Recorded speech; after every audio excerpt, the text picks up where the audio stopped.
Welcome to our Trump Briefing show.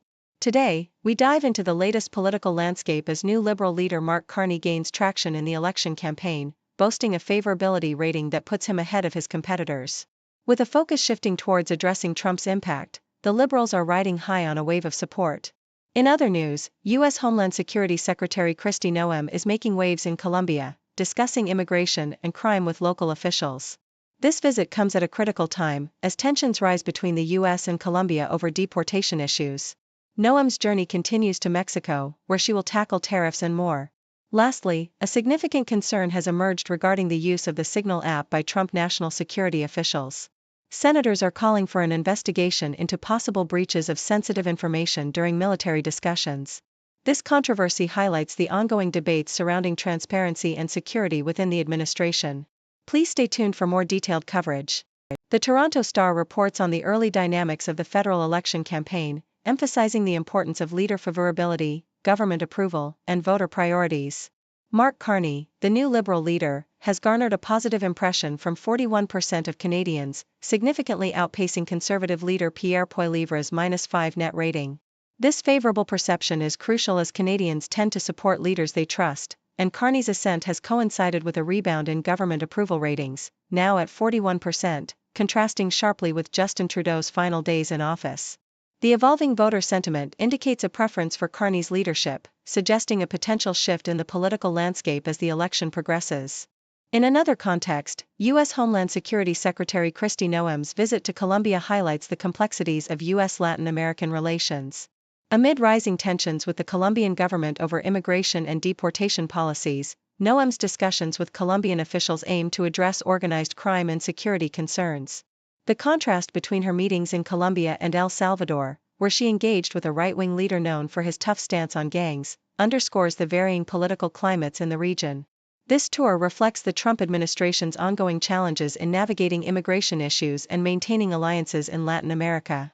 The Toronto Star also covers the Senate Armed Services Committee's bipartisan call for an investigation into the use of the Signal app by Trump administration officials for discussing military operations. Senators Roger Wicker and Jack Reed have raised concerns about potential breaches of classified information protocols, particularly following revelations about sensitive discussions regarding military strikes.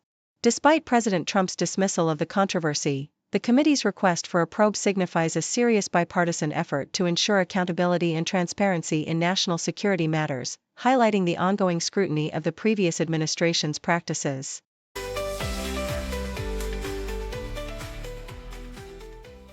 The Toronto Star reports that the auto industry is in a state of alarm following U.S. President Donald Trump's announcement of a 25% tariff on auto imports, set to take effect next week. The president's directive also requires major automakers to relocate their parts divisions back to the U.S., a move that Flavio Volpe, president of the Automotive Parts Manufacturing Association, warns could devastate the industry and put millions of American jobs at risk. The North American auto sector is highly interconnected, with parts crossing borders multiple times before reaching assembly, meaning the tariffs could add thousands of dollars to the cost of vehicles. As the deadline looms, uncertainty hangs over the future of workers in both Canada and the U.S., with union leaders emphasizing the compounded impact of existing tariffs on materials like steel and aluminum. The Toronto Star continues to highlight the immediate repercussions of Trump's tariff announcement, showing a significant drop in the Canadian dollar and shares of major auto manufacturers and parts suppliers. By midday, Ford's shares had fallen by 2.6%, while GM and Stellantis faced even steeper declines. Economists and labor leaders are warning that tens of thousands of jobs are at stake across North America, with the potential for widespread layoffs as production slows. UniFirst National President, Lana Payne, criticized the tariffs, stating they threaten the livelihoods of Canadian autoworkers who have contributed to the industry for over a century. Windsor's mayor echoed these sentiments, predicting quick layoffs that would ripple through the local economy, affecting not just the auto sector but also service jobs. The Independent shifts focus to the political landscape surrounding the Trump administration, particularly in light of the recent Signal chat leak scandal. While some Fox News commentators defend the administration, others, including Chief National Security Correspondent Jennifer Griffin, have challenged the narrative that no classified information was shared in the chat. Griffin revealed that sensitive operational details about an airstrike were disclosed just before the mission, contradicting the administration's claims. Critics within the network and beyond have described the situation as a serious security breach, with calls for accountability growing louder. As the administration attempts to downplay the incident, even some of Trump's staunch supporters are expressing frustration with the lack of transparency and the handling of the fallout, suggesting that the ongoing controversy could have lasting implications for the White House.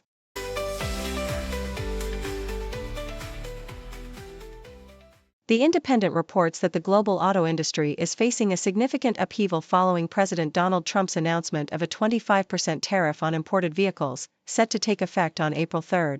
This move, part of Trump's ongoing trade war, is expected to hit foreign manufacturers hardest, particularly those from Germany, Japan, Mexico, Canada, and South Korea, which are major suppliers to the U.S. market.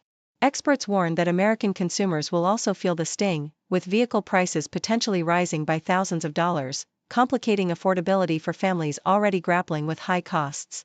While the United Auto Workers Union has expressed support for the tariffs, believing they could lead to increased domestic job creation, the overall consensus among economists is that the tariffs will result in fewer choices and higher prices for consumers. In response to the tariffs, Canadian Prime Minister Mark Carney has labeled the measures a direct attack on Canadian auto workers, prompting a cabinet meeting to discuss potential retaliatory actions. Canada has already imposed tariffs on U.S. goods in response to previous trade disputes, and Carney is adjusting his campaign strategy ahead of the upcoming election to address this pressing issue. With the U.S. importing around 8 million cars last year, the stakes are high for both nations, and the potential for escalating trade tensions looms large. Meanwhile, Mexican President Claudia Sheinbaum has vowed to defend her country's interests, emphasizing the interconnectedness of the North American auto industry under the Free Trade Agreement. The Independent also highlights a controversial proposal from the Trump administration to eliminate the Federal Emergency Management Agency, FEMA, as expressed by Homeland Security Secretary Kristi Noem. This alarming plan has drawn sharp criticism from various quarters, including Senator Pete Welch, who warned that such a move would leave disaster victims without essential support. While some Republicans support transforming FEMA into an independent agency rather than eliminating it, the administration's ongoing criticisms of FEMA raise concerns about the future of disaster response, and the U.S. experts warn that dismantling FEMA could disproportionately impact poorer states that rely heavily on federal assistance during disasters, highlighting the potential risks of undermining emergency response capabilities across the nation.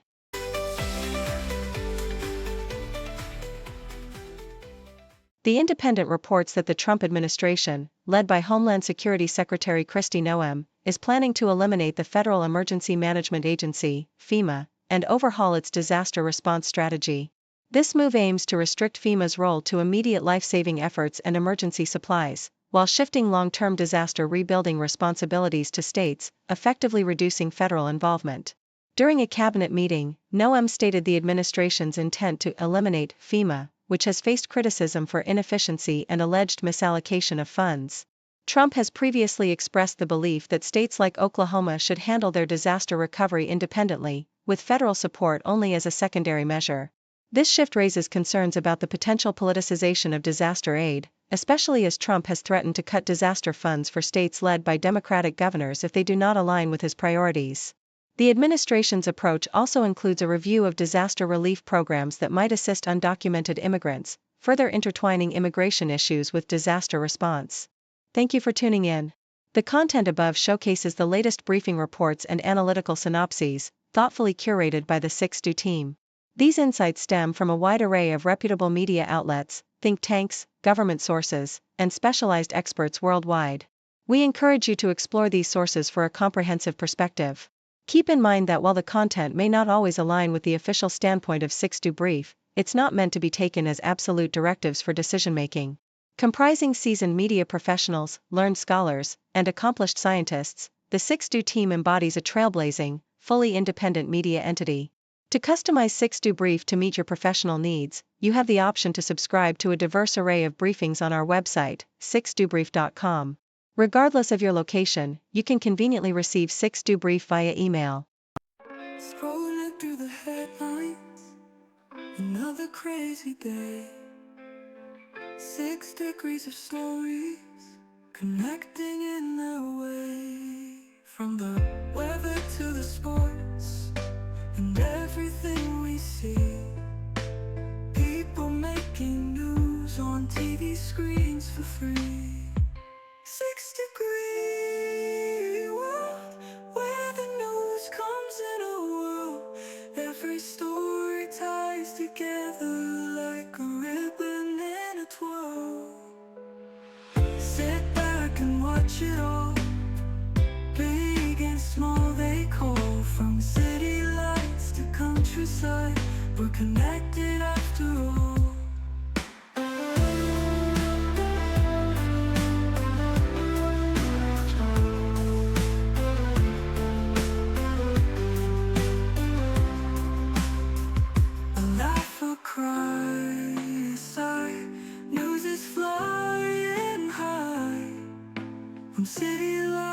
countryside, we're connected after all.